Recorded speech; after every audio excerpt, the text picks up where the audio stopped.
মেয়েটাকে আমি দায়িত্ব পালতে পারতাম বা তাদেরকে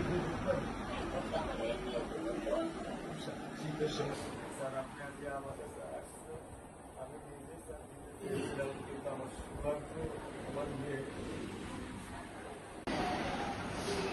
আপনি স্যার বিশ্বাস করবেন না, আমার স্যার ৫৫ বছর বয়স, আপনি মনে করতে পারেন স্যার শেরপুরে লীগের একজন নেতার একটা বাচ্চাও স্যার মারা গিয়েছিলেন, আপনার মনে হয় স্যার হয়তো বা স্মরণ আছে। ভালোবাসা আর ঋণের কাছে স্যার আমরা ঋণী, কিন্তু স্যার আমার মারা যাওয়ার পর আমার আম্মার যে কষ্টটা দেখেছি আপনার স্যার কিছুটা আমি বুঝতে পারি। আমি এমনকি আপনাদেরকে বলার জন্য আজকে এখানে এসেছি যে এটা বিচারিক ছিল।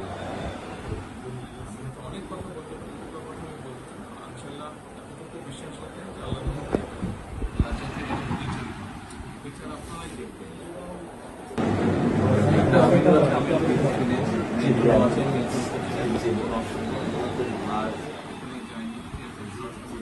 আসামিকে ধরা হয়েছে, ব্যবস্থা করা হচ্ছে, এরপরে বিচার ইনশাল্লাহ আইন উনিও কন্যা সন্তান, আমিও কন্যা সন্তান, উনিও কন্যা সন্তান। আজ আমরা জানি কন্যা সন্তানের কষ্টটা আমরা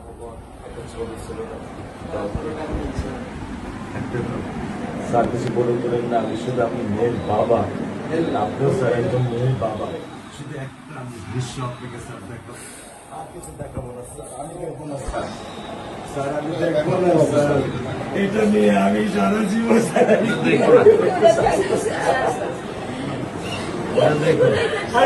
করে দেবেন সারা জীবন এই দৃশ্য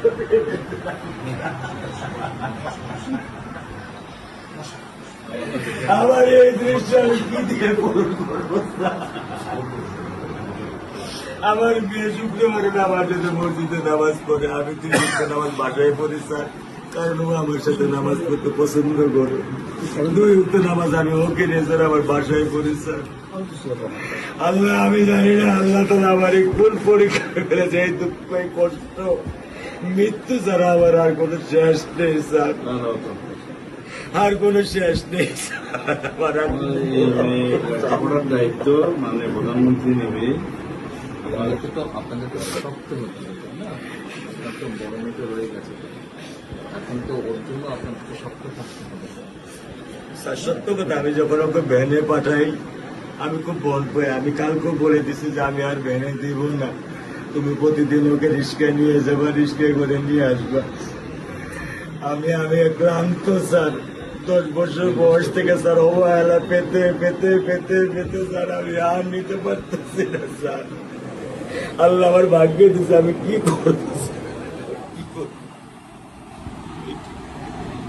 ব্যবস্থা বলেছেন মেয়ের লেখাপড়া হবে, ধৈর্য ধরো, ইনশাল্লাহ বিচার হবে খুব সংক্ষিপ্ত সময়, কারণ ইত্যাদি বেশি বলতে পারবো না, কারণ আদালতের বিষয় তো। আমরা চার্জশিট দেবো ইনশাল্লাহ এই 24 ঘন্টার মধ্যে। আমি সত্য কথা বলি, আমার 55 বছর বয়সে আমি এত দ্রুত, এত সুন্দর, এত সুচারুভাবে আমি কখনো দেখিনি। এটা আমি বুঝতে পারছি, এটা তো বুঝতে এটা আমি বুঝতে পারছি স্যার, এটা প্রধানমন্ত্রী চলে আসছেন, এটা আমার সৌভাগ্য। আমি আমি সত্যিকার ভাবে স্যার আমি বলি, আমি এটা স্যার প্রত্যাশা করিনি যে আপনার মতো মানুষ আমার এই 10,000 টাকার একটা ফ্ল্যাটে স্যার আপনি পা রাখবেন, কিন্তু এই বিশ্বাস ছিল যে আপনি 8-10 জন না, যে মানুষ ট্রাফিক সিগন্যালে দাঁড়িয়ে থাকে, নিয়ম মেনে চলে, সে মানুষকে বুঝতে স্যার আমার এইটুকু বয়সে স্যার যথেষ্ট স্যার। স্যার আপনি একটু ধৈর্য ধরবেন, আমি ওকে কোনো নিয়ন্ত্রণ করতে পারতেছি না। আল্লাহ চায় আপনার সন্তানের এই অবস্থার জন্য যে দায়ী তার বিচার ইনশাল্লাহ হবে, সেটা শীঘ্রই হবে।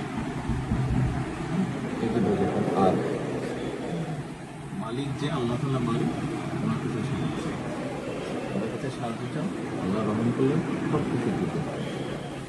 মানুষ হিসেবে আমাদের যেটা করার আমরা স্যার মিরপুর 10 নম্বর আইডিয়াল স্কুলে ক্লাস 9-এ পড়েছে। টোটাল ওগুলা নিয়ে চিন্তা করবেন না, ওগুলা ইনশাল্লাহ ব্যবস্থা। আপনি যখন যেহেতু বলেছেন, আপনি আপনার কষ্টের কথা বলেছেন, সেই ব্যাপারে আমরা যেটা আমাদের পক্ষে সম্ভব ইনশাল্লাহ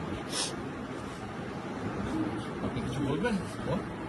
না, আমার স্বামী যেটাই বলছে, এটা আমার চাওয়া। স্যার, আপনি আমাদের একটু মেহরবানি করে আমাদের খেয়াল রাখবেন, মেহরবানি করে দেন। আমরা প্রথমে সবচেয়ে আগে যেটা এই মুহূর্তে আমরা করতে চাই সেটা হচ্ছে যে এই অন্যায়ের সাথে যে জড়িত তার বিচার আমরা আগে করতে চাই, জি স্যার, তার বিচারের ব্যবস্থা আমরা আগে করতে চাই, জি স্যার, এইটা আমরা আগে প্রথমে করতে চাই। জি স্যার। আপনাদেরকে শক্ত থাকতে হবে, ধৈর্য ধরতে হবে, ওর দিকে তাকে শক্ত থাকতে হবে। এক সন্তান আল্লাহ নিয়ে গেছে, আরেক সন্তান আপনার কাছে আছে, ওর কথা মনে করে আপনাদেরকে শক্ত থাকতে হবে, ওর দিকে তাকে, ঠিক আছে?